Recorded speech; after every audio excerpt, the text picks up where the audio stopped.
जी आजम साहब का माइक खोलें।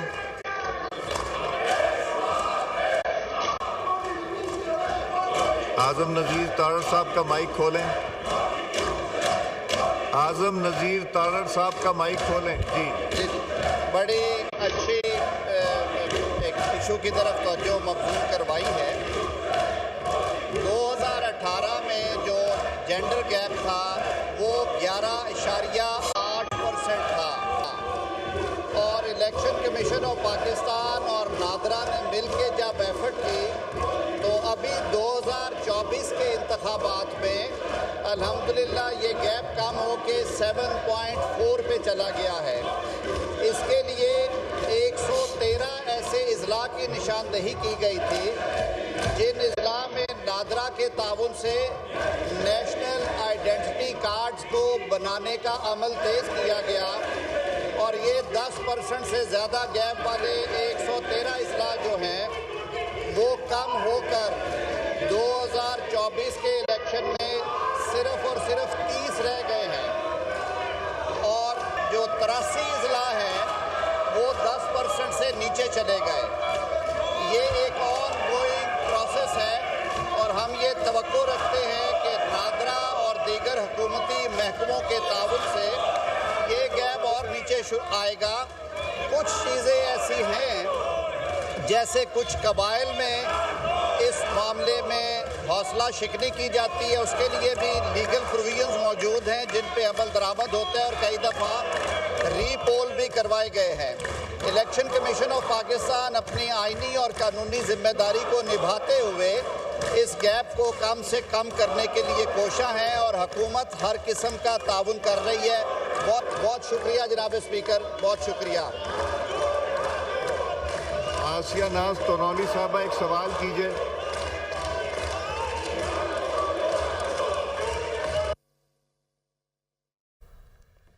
कौमी असम्बली का इजलास इस वक्त जारी है। स्पीकर रियाज सादिक कौमी असम्बली के इजलास की सदारत कर रहे हैं और हम साथ ही साथ आज़म नज़ीर तारड़ जब इजहार ख्याल कर रहे थे उसमें हमने सुना कि जो वहाँ पर अराकीन मौजूद हैं, ख़ासतौर पर अपोजिशन के अराकीन, उनकी जानिब से भी नारेबाजी की जा रही है और जो हुकूमती अराकीन हैं उनकी जानिब से भी नारेबाजी की जा रही है। कुछ ही लम्हे पहले वहाँ पर वज़ीर आज़म शहबाज शरीफ पहुँचे तो वज़ीर आज़म शहबाज शरीफ के पहुँचने पर अपोजिशन अराकीन की जानिब से पहले नारेबाजी शुरू की गई, उन्होंने एहतजाज करना शुरू किया और साथ ही फिर हुकूमती अराकीन की जानिब से भी जो लोग हुकूमती डेस्क पर बैठे हैं उनकी जानिब से भी नारेबाजी की गई और शेर आया के नारे लगाए गए। तो यहाँ पर मुख्तलिफ आज के जो मौज़ूआत हैं उन पर डिस्कशन की जा रही है और उन पर बात की जा रही है।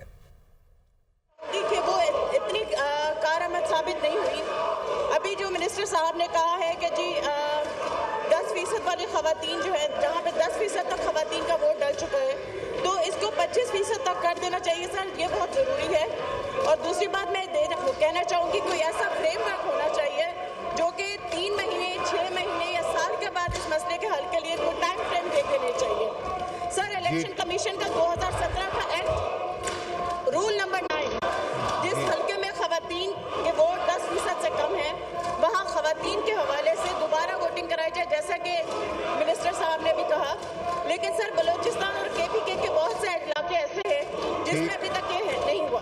सर एक बात और मैं कहना चाहूँगी कि या तो पार्लिमानी कोई ऐसी कमेटी हो जानी चाहिए जो कि इसको फॉलो अप रखे और उसके बारे में जितनी भी तफसीलात हैं वो पार्लियामेंट को आगाह किया जाए ताकि आने वाले इलेक्शंस में इस तरह की कोई प्रॉब्लम्स ना हो और इसके ऊपर अच्छी तरीके से अमल दरामद हो। सर इस सिलसिले को ख़त्म हो जाना चाहिए और ख़वातीन वोटर्स जो हैं उनको अपना हक राहदही इस्तेमाल करने का हक होना चाहिए और ऐसे इलाकों में बाकायदा तौर पर निगरानी बहुत ज़रूरी है। सर इस हवाले से मिनिस्टर साहब ये बताइए कि इलेक्शन कमीशन आने वाले वक्त के लिए क्या इकदाम करेगी और पार्लियामेंट कमेटी का जरूर होना चाहिए, यहाँ पे कमेटी कायम होनी चाहिए। डॉक्टर तारिक साहब इन जी आज़म तारड़ साहब, मैंने जैसे जनाब स्पीकर अर्ज किया है कि इलेक्शन कमीशन ऑफ पाकिस्तान ने अपनी आइनी जिम्मेदारी पूरी करते हुए उन्होंने जो जेंडर गैप था वो 15-16% से नीचे आते आते अब 7% पे आ चुका है और मेरे ख्याल में हमें इसे अप्रिशिएट करना चाहिए।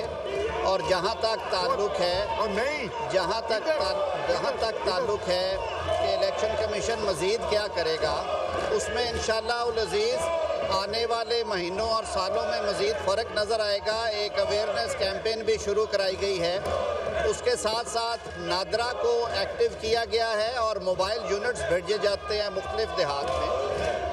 तो ये इंशाअल्लाह उल अज़ीज़ जैसे 2018 और 24 के इंतखाबात में फ़र्क नज़र आया है, जो इंतखाबात 2029 में होंगे उसमें ये गैप और इंशाअल्लाह नीचे आ जाएगा इंशाअल्लाह उल अज़ीज़। बहुत शुक्रिया जी। नुज़रत सादिक साहिबा, टू आस्क वन क्वेश्चन। बहुत शुक्रिया स्पीकर साहब। जवाब में उन्होंने मिनिस्टर साहब ने बताया है कि सिर्फ 30 अजला रह गए हैं और एफर्ट्स जारी हैं कि वो इसको कम कर लेंगे गैप, और ख़वातीन को उनको CNICs बनाने में मदद मिलेगी। आज मेरी नज़र पड़ी थी एक ख़बर के ऊपर, विच इज़ खुशाइन बात है कि नादरा ने लॉन्च किया है बाइकर सर्विस। इसके बारे में मैं पूछना चाहती हूँ, ये जो बाइकर सर्विस है ये मैंने सुना है कराची में स्टार्ट की गई है, क्या ये डिफरेंट शहरों में इसको रेप्लिकेट किया जाएगा जहाँ घर बैठे हुए ये सहूलत मुहैया की गई है और नॉमिनल फ़ी पर आप अपना ID कार्ड बना सकते हैं? अगर ऐसी सहूलत है तो ख़वातीन के लिए ये बहुत फ़ायदेमंद होगा। क्या इस पे कितना काम हो रहा है? बहुत शुक्रिया जी। लॉ मिनिस्टर साहब। जी, बहुत शुक्रिया नुज़रत सादिक साहिबा। बिल्कुल, नादरा ने जो स्पेशल लोग हैं, पीपल विद डिसेबिलिटीज़ और स्पेशल नीड्स, उनके लिए home service at your door step शुरू की है। और नादरा के एजेंट्स जो है, जो ऑफिशल्स हैं, वो घरों पे जाके उनके बायोमेट्रिक्स तस्वीर और जो CNIC बनाने या उसको रिन्यू करने का अमल है वो उस पर काम कर रहे हैं। ये जेंडर स्पेसिफिक नहीं है, यानी कि ख़वातीन की हद तक नहीं है। अलबत्ता जो पीपल विद स्पेशल नीड्स हैं या ऐसे लोग जो कि निकल नहीं सकते, जो नहीं निकल सकते वहाँ से, उनके लिए किया गया है।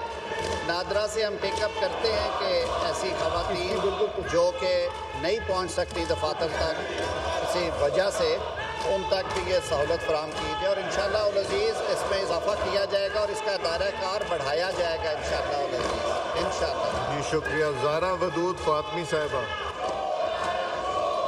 ज़ारा वदूद फ़ातमी साहिबा जी।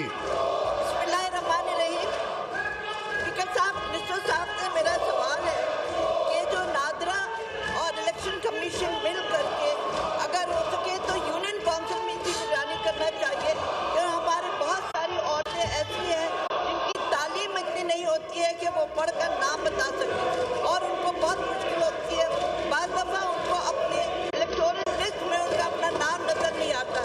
तो क्या ऐसा हो सकता है कि हमारे इलेक्शन कमीशन और नादरा मिल करके एक ऐसा कमेटी बनाए जिनका काम होगा इन औरतों को अवेयरनेस देना, उनको बताना कि किस तरह से वोट देना पड़ता है और कहाँ पे जाकर उनको ढूंढना पड़ता है।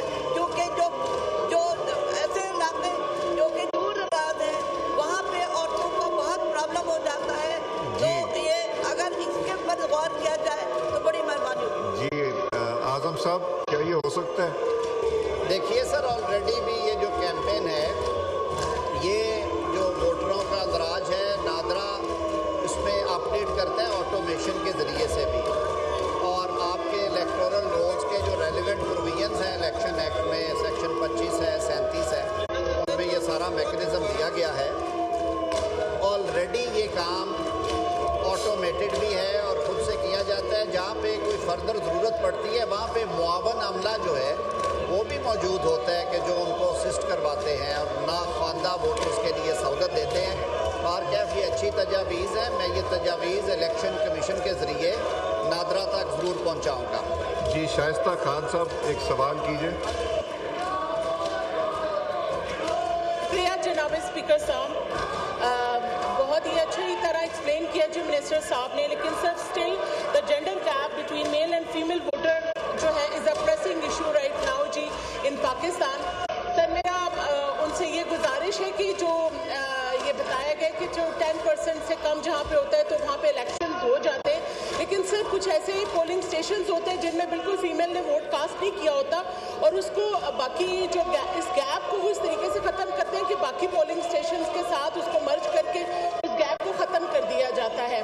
तो काइंडली इसके ऊपर ऐसी नज़रसानी किया जाए और इस कानून को इतना टाइटन किया जाए कि उस जो भी कॉन्स्टिट्यूंसी होती है वहाँ के पॉलिटिकल पार्टीज़ को और जो हमारे कैंडिडेट्स होते हैं उनको इस अमर पर ज़्यादा उनके ऊपर तवज्जो दी जाए और उन्हें कहा जाए कि इस अमर में वो एक बेहतरीन किरदार अदा कर सके ताकि मज़ीद ट्रांसपेरेंसी और अकाउंटेबिलिटी आ जाए।